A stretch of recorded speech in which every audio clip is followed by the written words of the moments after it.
Renoir, ça veut dire qu'ils pensent que les Renois ils peuvent pas aller en général. J'avoue. Alors que c'est faux. Mon école de commerce, c'est ça? École de commerce. T'as pas remarqué toujours au conseil de classe, tout ça? Les profs, tout le temps, ils te forçaient pour que t'ailles en pro carrément. Là, c'est vrai. Ils te forçaient. Ils disent, ouais, non, ça c'est bien pour toi. C'est bien pour toi, mais non. Sinon, tu as arrêté l'école. Moi, je sais ce que je veux faire. Il y a un proverbe qui dit sois un loup, sinon tu vas te faire manger par les loups. Salut Alexandre, comment ça va? Ça va, Zakaria, et toi? Très bien, est-ce que tu pourrais te présenter? Donc, je m'appelle Alexandre Munoz-Casieux, je suis enseignant à Épinay-sur-Seine en langue espagnole. Je suis co-réalisateur avec Félix Scholler de Comme un loup, du documentaire. Et actuellement, co-réalisateur avec Ami Sibo de la série Ojala. Quel est ton parcours professionnel? Alors, professionnel, c'est-à-dire après la terminale? Voilà. Après la terminale, donc moi j'ai passé mon lycée au Pérou. J'étais à Lima au lycée français et avec ma famille au Pérou tout simplement. Et je suis venu en France pour mes études supérieures. Donc j'ai fait ma licence à Paris 8 en sciences politiques. J'ai fait un autre master dans sciences politiques et en fin de compte j'ai commencé à travailler un peu dans le marketing, aussi comme animateur dans le 19e arrondissement. Puis après j'ai été il y a 2000 fin 2016. J'ai été recruté comme enseignant en lycée, d'abord lycée professionnel à d'Alembert Aubervilliers, puis rapidement au lycée le lycée Jean Moulin à Rosny-sous-Bois qui est professionnel et maintenant dans un lycée général à Épinay-sur-Seine qui s'appelle FEDER. Donc voilà, j'étais surtout depuis 2 ans soit avec comme animateur dans un club de Prèves avec des jeunes, soit maintenant dans un lycée. On avait vu aussi que tu avais fait un film, comme tu le dis, tu étais aussi réalisateur, et tu avais réalisé Comme un loup, qui montre en fait la vie, qui relate la vie de Yaya, un jeune Ivoirien qui va aller dans son quartier et dans son lycée, qui mène une sorte de double vie. Et je voulais savoir comment, d'où vient le nom Comme un loup. Comme un loup, on l'a intitulé parce qu'au début, on a mis au moins 1 an avant de trouver un titre, mais on a mis Comme un loup lorsque, en revoyant les rushs, en étant en montage, on voyait souvent Mohamed répéter son expression de il faut être comme un loup parce que voilà, il faut rien lâcher, etc. Et puis on s'est dit qu'en fin de compte, lui, il est boxeur, donc il devait exprimer ça avec ses poings. Et bah Yaya, d'une certaine manière, même si il était que élève, il devait aussi exprimer la même détermination en tant qu'élève. Et du coup, il devait être comme un loup. Et ça nous a permis de poser ce titre-là. Et je trouve que ça exprime bien l'idée qu'à la fois ils sont en meute, ils sont tout le temps à s'entraider entre eux, etc., entre jeunes, et en même temps ils sont aussi souvent seuls quand il s'agit des questions d'orientation, quand il s'agit des filières, etc. Donc voilà, on a pris ce titre. On voit le tournage, il y a un gros travail dans le tournage, on le voit à travers le fait qu'il y a plusieurs scènes, que ce soit dans le quartier, que ce soit dans le terrain, que ce soit dans le lycée, et je voulais savoir comment ça s'est passé le tournage. Bah le tournage en fait avec Félix, l'avantage c'est enfin moi je vivais dans le quartier, Félix du coup pouvait passer très souvent me voir et puis en plus je travaillais dans le club de prévention du quartier et déjà le fait d'être dans le quartier, de parler avec les jeunes, de réussir à être identifié, ça a fait une confiance en fait. Yaya, je l'ai rencontré à l'aide de devoirs, il venait les mardis et les jeudis faire ses devoirs de ES et d'histoire géo avec moi. Du coup, forcément, il y a une confiance qui s'est rapidement instaurée. Et Félix, ça a été aussi pendant cette même période. Donc, on n'a pas pris le projet. Disons que ça n'a pas été une commande en fait. C'est nous qui l'avons élaboré en groupe, à plusieurs. Et ça a été très naturel. Voilà, ça a été très très naturel. Ça s'est vraiment imposé à nous. C'était tellement clair dès le début de savoir qu'on devait faire quelque chose avec Yaya et avec les autres sur leur parcours, sur leurs histoires, que comme je le dis, il y a eu aucune voilà, il n'y a aucune directive, on s'est très rapidement on savait ce qu'on allait faire quoi. Et justement, il y avait une question aussi sur ça, c'est par exemple le fait que toi par exemple tu es réalisateur blanc. Et souvent dans le monde du cinéma, les réalisateurs blancs ou blanches montrent souvent le côté négatif quand ils traitent des banlieues. On le voit souvent avec Bande de filles. Et je voulais savoir, est-ce qu'il y avait une démarche derrière avant de faire ce film? Est-ce que tu as réfléchi à toutes ces questions-là? Alors c'est une question qu'on a en fait qui s'est beaucoup posée après.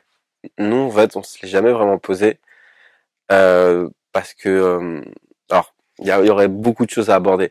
Déjà le fait que quand tu dis il y a beaucoup de réalisateurs blancs qui font des sujets qui font pas forcément des sujets sur eux et du coup sur des sujets sur des jeunes de quartier, des jeunes de banlieue, etc. qui les ressemblent pas du tout. Déjà au-delà du fait qu'ils soient blancs, il y a aussi le fait qu'ils soient souvent issus de classes sociales favorisées, issus peut-être de certaines villes, de certains quartiers qui sont pas du tout les mêmes. Même dans l'écriture, on voit que souvent alors pendant longtemps on avait des problèmes avec les dialogues, on voit que les dialogues étaient complètement déconnectés du parler, ce qu'on pouvait entendre entre jeunes. Donc il y avait ce décalage-là. Parfois il y a aussi un décalage générationnel, c'est pas le même âge, etc. En tout cas pour nous, il s'est pas posé dans la manière où, voilà, c'était juste. Moi j'habitais en face du club de Prèves, Yaya habite derrière, c'est-à-dire que on l'a fait vraiment en petit groupe, en petite communauté avec une transparence qui était totale. Mais je pense que c'est des questions qui sont saines et qui doivent être posées. Le fait qu'effectivement il y a un côté biaisé. Effectivement, ça peut transformer un peu ce qu'on veut faire parce que on croit savoir et en fait on ne connaît pas. Mais voilà, dans notre cas, la critique est venue après, mais en vrai non. En vrai, on nous a jamais fait ce procès-là parce que on traite de la question de l'expression de l'expression de soi, c'est-à-dire en termes d'identité, etc.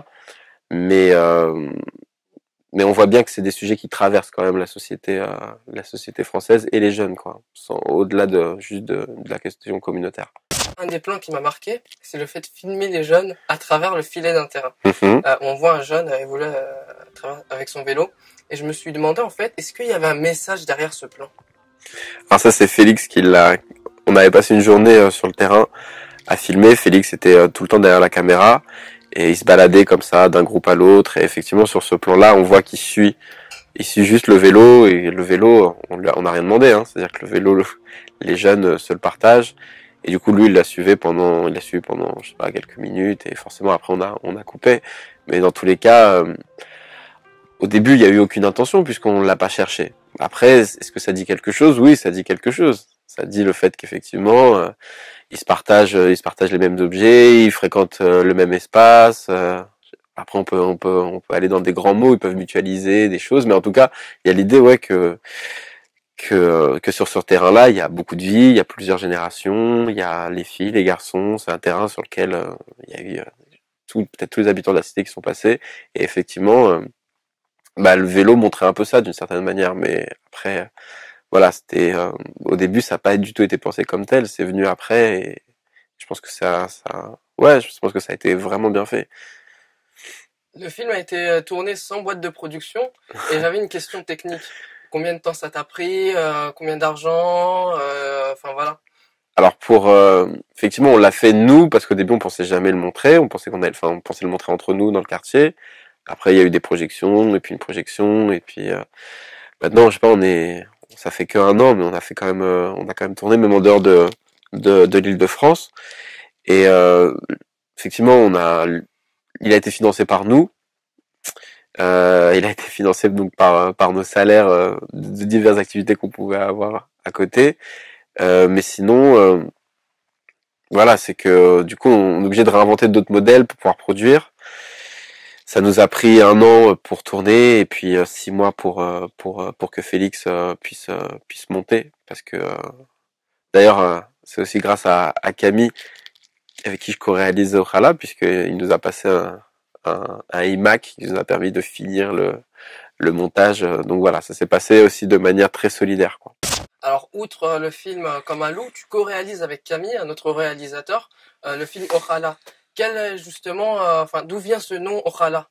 Alors Ojala, c'est dans le 2e épisode qu'on peut découvrir la signification.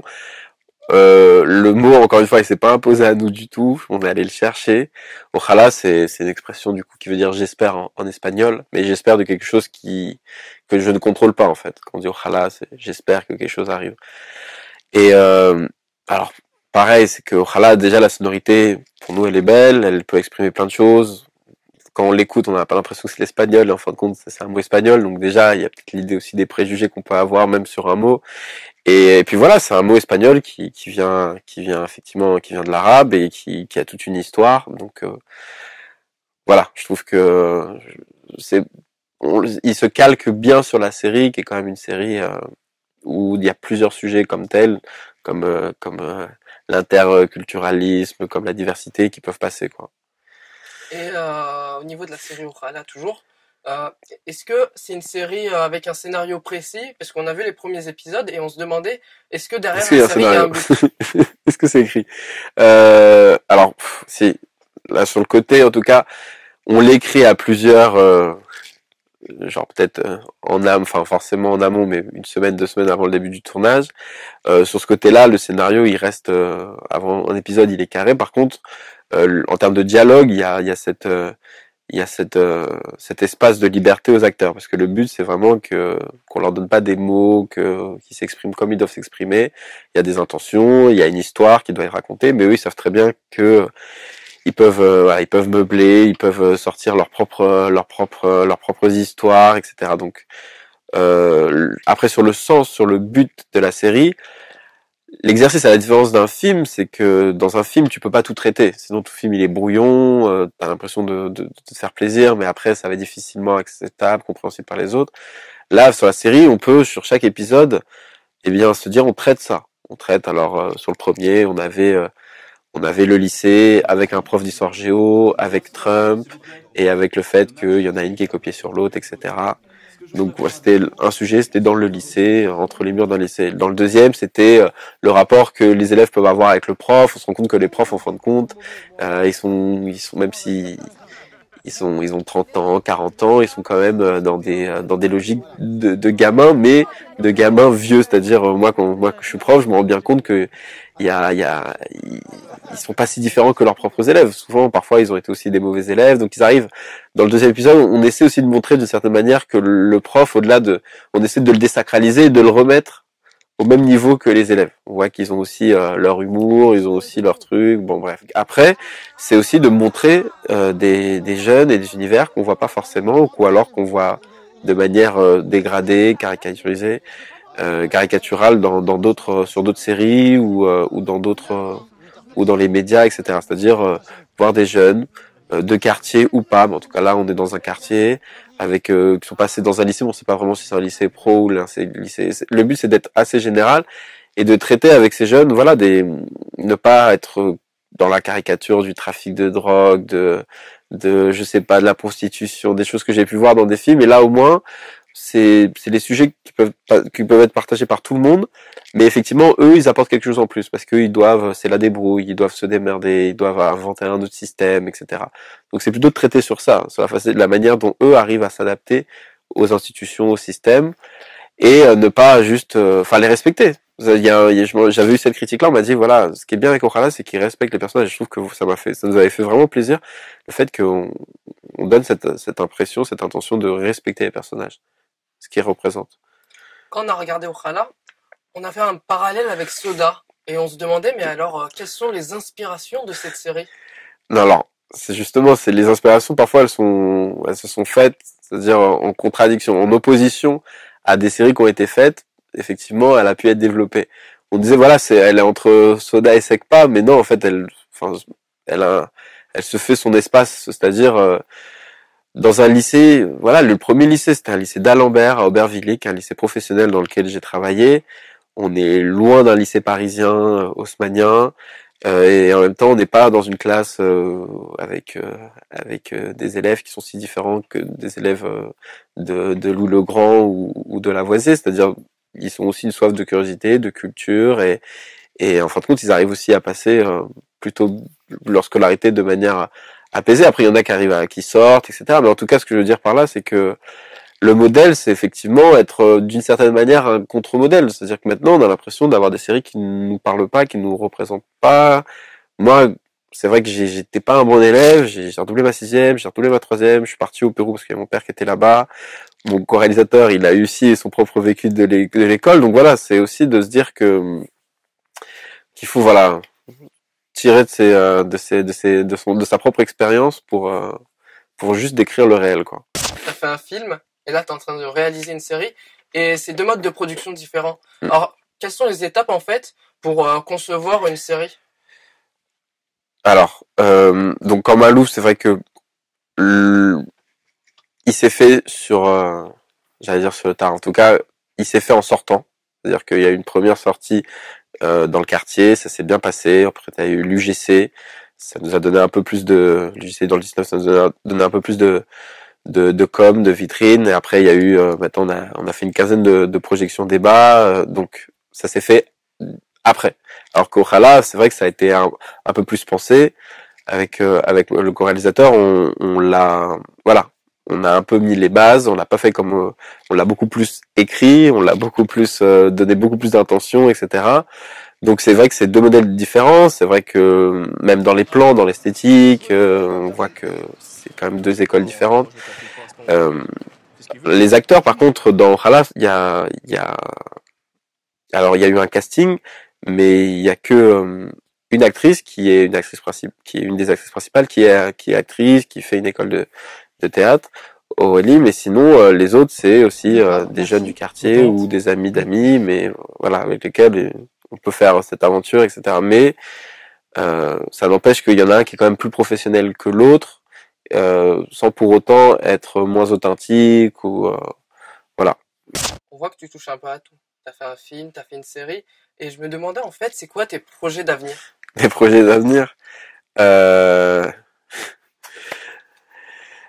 sais pas, là pour l'instant c'est au Khala, non, là il y a vraiment continuer les épisodes, réussir à avoir une communauté, à pouvoir se faire plaisir. Je reste focalisé sur ça parce que là c'est, comme tu dis, en plus je suis prof, comme un loup au Khala, j'ai pas envie de me perdre, donc là je me focalise sur au Khala. Comment tu fais pour gérer ces deux activités? Alors, déjà, elles sont complémentaires aussi. Elles s'alimentent les unes avec les autres parce que mes élèves les ont emmenés voir comme un loup. Maintenant, je les saoule en leur montrant les épisodes. Puis c'est aussi une source d'inspiration et j'espère que lorsqu'ils seront plus mes élèves, ils pourront, pour certains, venir jouer, etc. En termes d'emploi du temps, non, ça se complémente parce que voilà, on arrive à avoir un week-end, des vacances scolaires, etc. Non, c'est pas, sur ce côté-là, c'est pas un souci et au contraire, vraiment, je pense que j'aurais pas pu faire, je pourrais pas être sur ce projet, sur Okhala, si j'étais pas prof à côté ou en tout cas dans une maison de quartier parce que je travaille aussi comme animateur dans une maison de quartier.